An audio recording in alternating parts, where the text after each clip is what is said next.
సత్యం మాతా పితా జ్ఞానం ధరో భ్రాత దయాస్వస శాంతి పత్ని క్షమాపుత్ర షడేతే మమ బాంధవాః. చాణక్యనీతి.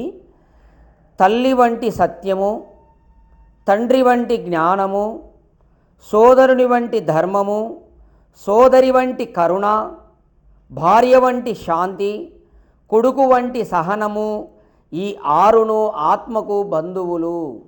చూడండి, ఇక్కడ చాలామంది నాకు బంధువులు ఎవరు లేరు, నేను ఒంటరి అనుకుంటుంటారు. ఇక్కడ శాస్త్రం ఏం చెప్తుందో చూడండి. ఆత్మకు బంధువులు ఎవరెవరంటే సత్యం, జ్ఞానం, ధర్మము, కరుణ, శాంతి, సహనం. ఈ ఆరు అనేటివి ఆత్మకు బంధువులు అని చెప్పబడతా ఉంది. ఇక్కడ అయితే మనం గమనించవలసింది ఏంటంటే, ఒక్కొక్క దాన్ని బంధుత్వంలో ఎలా ఉన్నాయి ఈ ఆరు అనేది మనకు ఈ శాస్త్రంలో స్పష్టంగా చెప్పబడతా ఉంది.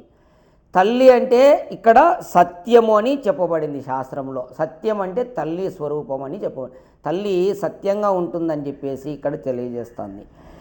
తండ్రి అంటే జ్ఞానం అని అర్థం. తండ్రి కొడుకులకు జ్ఞానం నేర్పుతూ ఉంటాడు. సోదరుని వంటి ధర్మం.